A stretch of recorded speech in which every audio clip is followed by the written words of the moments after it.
Assalamualaikum warahmatullahi wabarakatuh. Hai anak-anak, bagaimana kabar kalian? Pastikan kalian dalam keadaan sehat dan siap menerima materi pembelajaran hari ini. Tentu harapannya agar pembelajaran hari ini dapat berjalan baik dan efektif. Untuk itu, mari kita simak materi berikut.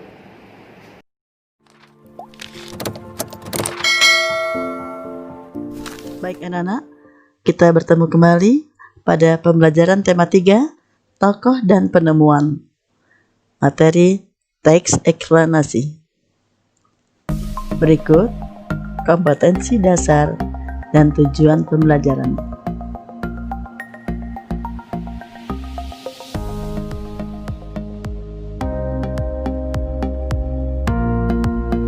Berikut kita akan membahas tentang pengertian, tujuan, bagian, ciri-ciri, dan contoh dari teks eksplanasi.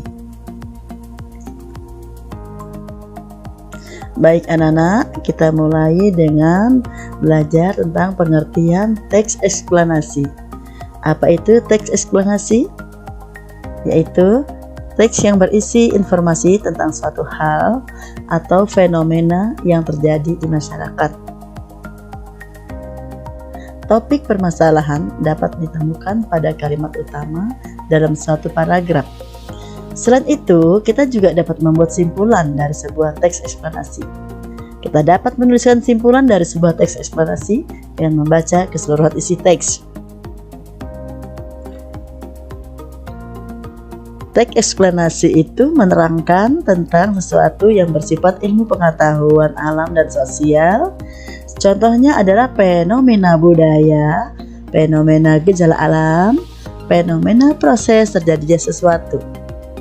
Tujuan teks eksplanasi menjelaskan proses terciptanya sesuatu yang terjadi secara alamiah atau proses bekerjanya fenomena alam maupun sosial. Tujuan utamanya dari teks eksplanasi adalah memaparkan proses dan sebab terjadinya sesuatu fenomena.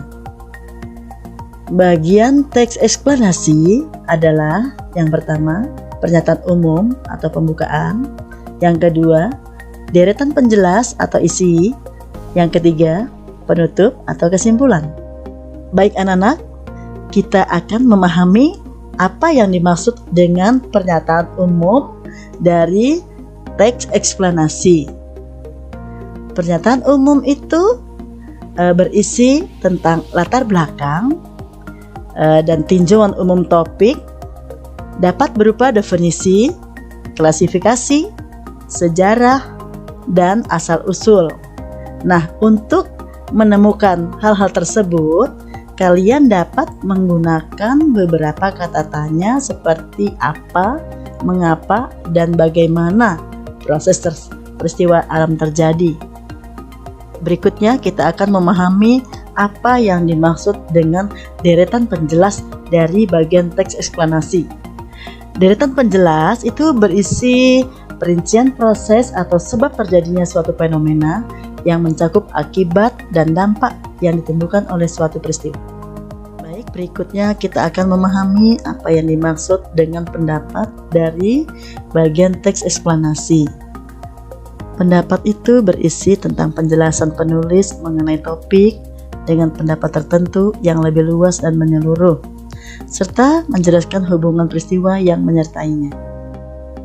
Kita akan memahami apa yang dimaksud dengan bagian dari simpulan. Simpulan biasa terdapat pada bagian akhir teks. Ya, di situ terdapat tanggapan penulis dalam menyikapi fenomena yang berupa pernyataan reflektif yang bersifat umum.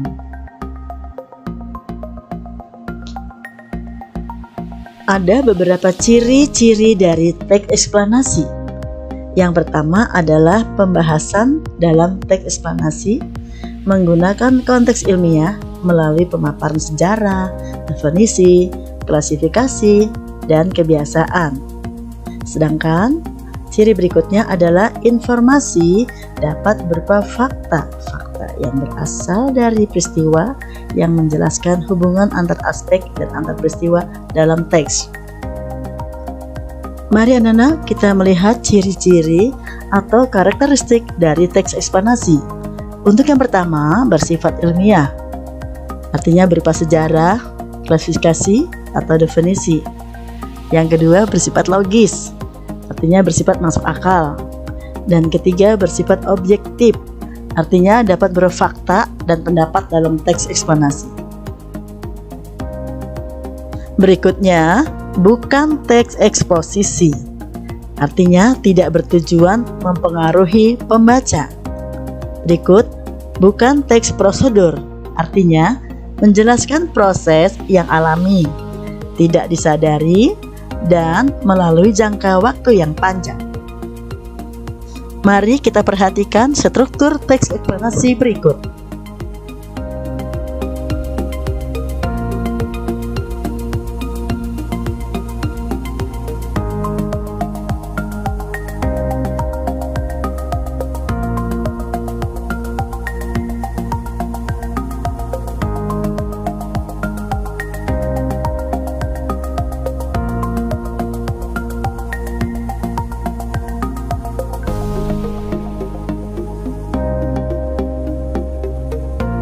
Berikut adalah contoh cara menentukan bagian-bagian dari teks eksplanasi.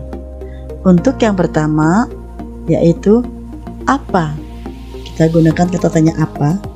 Apa topik masalah yang dibahas pada teks? Paragraf kedua,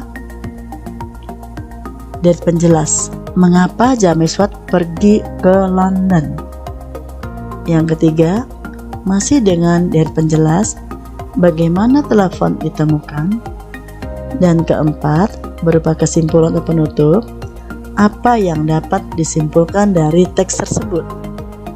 Berikut, Ibu akan menjelaskan cara membuat kesimpulan pada teks eksplanasi. Pertama, kalian membaca teks yang akan diringkas secara keseluruhan. Kemudian kalian temukan pikiran utama dalam setiap paragraf dan catat pokok pikiran tersebut. Kemudian setelah itu susun kembali pikiran utama menjadi sebuah kalimat kesimpulan. Ya, selanjutnya kita akan mengulang kembali tentang kalimat efektif dalam teks eksplanasi. Apa itu anak-anak kalimat efektif? Yaitu kalimat yang dapat menyampaikan gagasan kepada pembaca dengan cara yang efisien dan tersusun berdasarkan kaidah dan struktur bahasa Indonesia yang baik dan baku sesuai dalam Pedoman Umum Ejaan Bahasa Indonesia. Dalam menulis kalimat efektif juga perlu memperhatikan penggunaan kata baku. Nah anak-anak, apakah kalian masih ingat tentang ciri-ciri kalimat efektif? Ya baik, kita ulang kembali. Yang pertama adalah lugas. Artinya kalimat harus langsung ke pokok, tidak berbelit-belit. Yang kedua, tepat. Artinya kalimat harus sesuai dengan maksud yang ingin disampaikan. Dan ketiga, kalimat harus jelas. Artinya jelas unsur dan strukturnya. Yang keempat, hemat. Artinya tidak boros dalam penggunaan kata. Hindari penggunaan kata yang sama dalam satu kalimat. Berikut ada beberapa contoh kalimat efektif ya di sini. Aku bacakan kembali. Telepon menjadi salah satu penemuan sangat penting.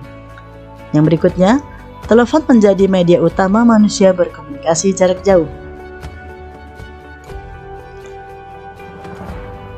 Berikut contoh kalimat tidak efektif. Ayah membeli banyak persediaan lampu-lampu untuk rumahnya. Kalimat di atas tidak efektif karena terdapat kata yang berulang yaitu lampu. Kata lampu cukup disebutkan satu kali saja karena ada keterangan banyak. Nah, kalimat yang benar adalah ayah membeli banyak persediaan lampu untuk rumahnya. Berikut kita akan melihat kosakata baku dalam teks eksplanasi. Kata baku adalah kata yang penggunaannya sudah sesuai dengan ejaan dan aturan pedoman bahasa Indonesia yang baik dan benar, yang bersumber pada Kamus Besar Bahasa Indonesia dan Pedoman Umum Ejaan Bahasa Indonesia. Ya, Contoh kata tidak baku dan kata baku. Kalau, itu contoh dari kata tidak baku. Yang baku kalau.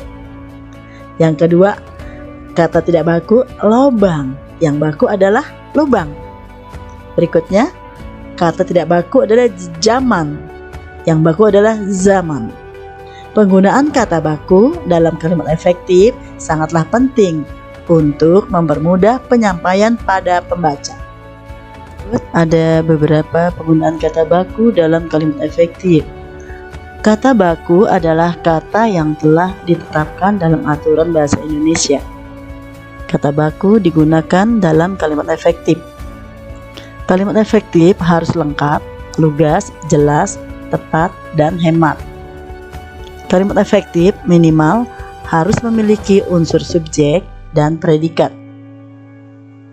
Nah, anak-anakku, demikian penjelasan dari Ibu.